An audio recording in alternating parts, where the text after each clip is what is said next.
In a small town engrossed in the mundane calculations of daily life, there lived a respected merchant, seemingly blessed with a perfect family, a loving wife and 2 sons.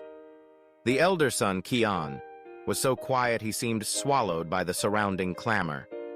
While his younger brother exuded charm and confidence, Kian sought solace in silence.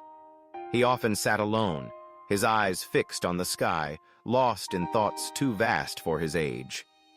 Many in town whispered that Kian was strange, even foolish. But he wasn't foolish. He was simply afraid.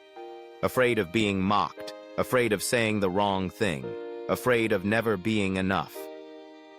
His father, a stern and ambitious man, had little patience for weakness. "Why can't you be more like your brother?" he would often scold.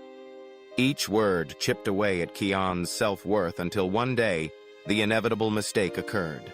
Kian was given an important task, to deliver a secret message to a traitor. It seemed like a simple mission. But Kian, too nervous and unsure, forgot the name of the man he was supposed to meet. He asked the wrong person, and that small error caused a crucial deal to fall through. That evening, his father's fury thundered through their home. "You're hopeless! You embarrass me!" Kian didn't respond. He just stood there trembling, ashamed, sinking deeper into himself. That night he walked out of his house, not to run away, but to think, to cry, to ask himself why he was born this way. And at that very moment, fate intervened. Under the dim moonlight, near the quiet edge of town, he saw an old man sitting under a tree. The old man had a long white beard, eyes filled with peace, and a presence as calm as the air after a storm. "You look lost," the old man said gently. Kian nodded, tears barely held back. "I'm not good at anything. Everyone thinks I'm a fool," he confessed. The old man smiled, a smile that held many hidden meanings. "What if I told you that inside you there's a sleeping lion? All it needs is a little nudge to awaken." The old man was a sage, a holy person, and he gave Kian a challenge. Do 3 things. If you do them with honesty, you will never see yourself the same way again. The first task: speak to 3 strangers and ask them about their lives. Kian's heart pounded. "I can't talk to strangers." "You can. You just haven't tried," the sage replied. The next day, with shaking hands and a dry throat, Kian approached a fruit vendor. He mumbled a question. The man laughed, not mockingly, but kindly. They spoke for 10 minutes. Kian left with a smile. By the time he spoke to the third stranger, an old tailor, something had changed.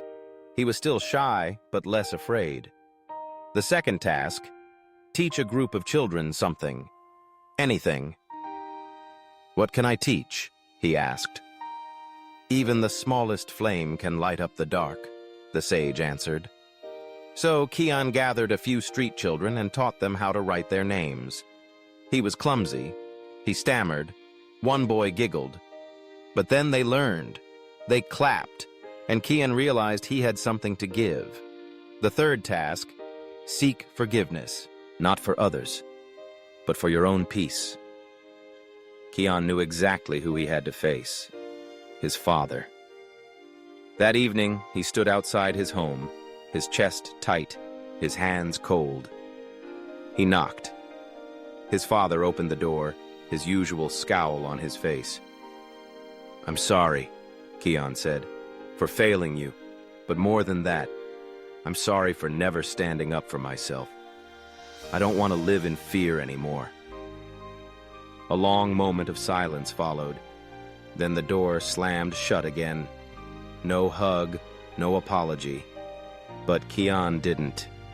Music surges, then abruptly cuts off. Are you battling fear and shyness today? Sometimes in life, fear sits on your chest like a stone. You feel small, lost, like you'll never belong. But what if I told you that you are not alone? That inside you, there's a courage waiting to be discovered. Perhaps you just need the right challenge. or the right voice telling you that you can? What will you do to awaken the lion within you? Write it down, right here, right now. I believe in myself. I will rise. And let the world know that your journey has begun. This has been Tales by Zelly, where quiet stories speak the loudest. Subscribe for more soul-touching tales. And remember, your story could be next.